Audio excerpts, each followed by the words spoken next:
5 years ago, Long Island and the entire world was shut down. No business could be conducted.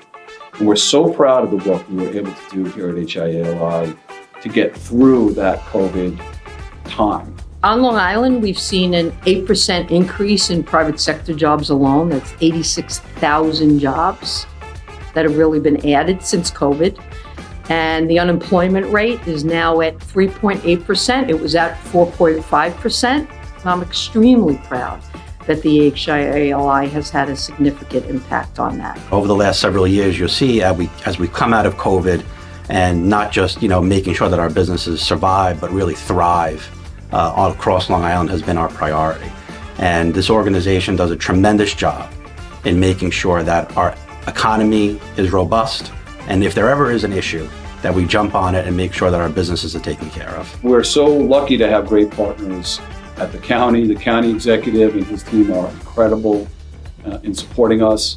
The town of Islip and Angie Carpenter and her team are incredible in supporting us. The town of Smithtown. All of that ecosystem here on Long Island really came together and continues to come together to support economic development of businesses here on Long Island. So as proud as we are for our accomplishments, we know we can't do it without our partners. 55,000 employees in this park, 1,300 plus businesses. I think it generates $13 billion in economic output. When you have an industrial park of that nature, right off the Long Island Expressway, Northern State Parkway extension, you're talking about economic power. You're talking about jobs. You're talking about moving the economy. This county is always going to work with the HIA and with our Industrial Development Agency to attract even more businesses to this park and to make sure that this park continues to be an economic driver for Suffolk County. Our mission and goals align beautifully with the HIA-LI because they act as the voice for business here in the park and in the region. Certainly raising taxes isn't something I want to do, and cutting services is certainly not an option, but growing our base is. And I need partners like HIA Long Island to help me do that. We're here to build our businesses and to build our community, but nobody is knocking on your door and saying, hey, can I do business with you? You've got to get out. And the HIA is a tremendous vehicle for getting out into the community and sharing what you do and who you are. Being able to connect with your elected officials and creating those relationships, whether it be to understand what the latest regulatory changes are, or say you want to sell to government and you want government to be your customer. The HIA-LI provides those opportunities for our businesses.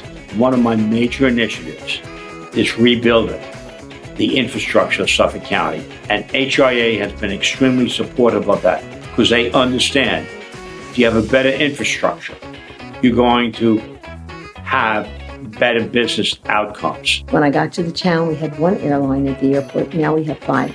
And I really have to thank HIA Long Island for helping us get to that point. We're also able to work with elected officials to get sewers. And we've worked really, really hard because anybody on Long Island knows how important it is to get sewers to be able to build infrastructure. There are organizations, local government, the state, everybody's committed to workforce development. They know that it's a critical part of us sustaining our economy to make sure that we have a pipeline of talent coming into all our various industries. So what I'm most proud of with HIA-LI is we are looking at some of the voids and the gaps. So from a commitment perspective, from a recognition perspective, I don't think there's a question about the fact that we are maybe a little closer to the ground and maybe having some more granular conversations with some of our members about what their needs are. And that's why one of the focus areas for us is going to be in a more proactive way getting to superintendents and guidance counselors who are having conversations with students and parents about what their career opportunities are. HIA-LI conducted a study with the Lima project. Many things came out of the plan on how to make this park survive into the future, especially post-COVID. One of the main issues that caught our attention was the fact that young professionals were graduating from colleges and they would come and interview here in the park at some of the high-tech businesses that were here.